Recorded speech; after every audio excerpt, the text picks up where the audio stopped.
जीवित पुत्रिका व्रत। यह व्रत आश्विन मास के कृष्ण पक्ष की अष्टमी को किया जाता है। इस दिन सूर्य नारायण की पूजा की जाती है। व्रत रखने वाला स्वयं स्नान करके भगवान सूर्य नारायण की मूर्ति को स्नान कराए और भोग लगाए तथा आचमन कराकर धूप दीप आदि उतारे। भोग को प्रसाद के रूप में बांट देवे। इस दिन बाजरा और चने से बने पदार्थ भोग में लगाए जाते हैं तथा काटे हुए फल व शाक आदि नहीं खाए जाते और न ही काटने चाहिए। इस व्रत के करने से जिसके पुत्र तो होते हैं परंतु जीवित नहीं रहते हैं, वे जीवित रहने लगते हैं तथा साथ ही मृतावस्था बच्चों का मरण दोष दूर हो जाता है। व्रत की कथा।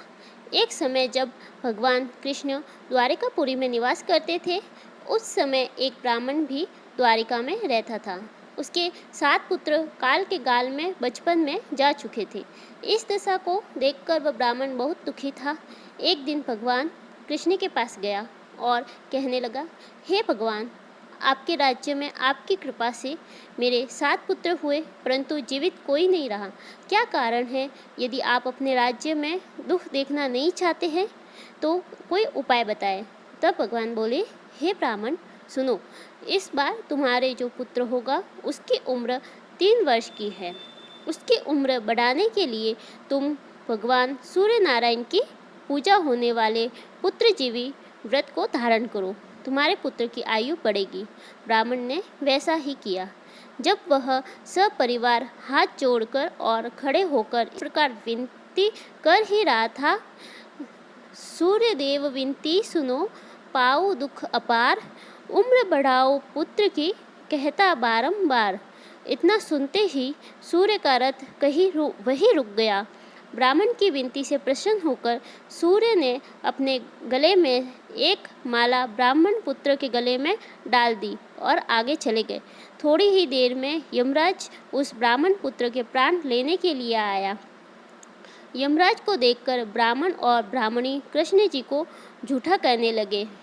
भगवान कृष्ण अपना अनादर जानकर तुरंत सुदर्शन चक्र लेकर आ गए और बोले, इस माला को यमराज के ऊपर डाल दो। इतना कहते ही ब्राह्मण उस माला को उठाने लगे कि यमराज डर से भाग गए, परंतु वही यमराज की छाया रही।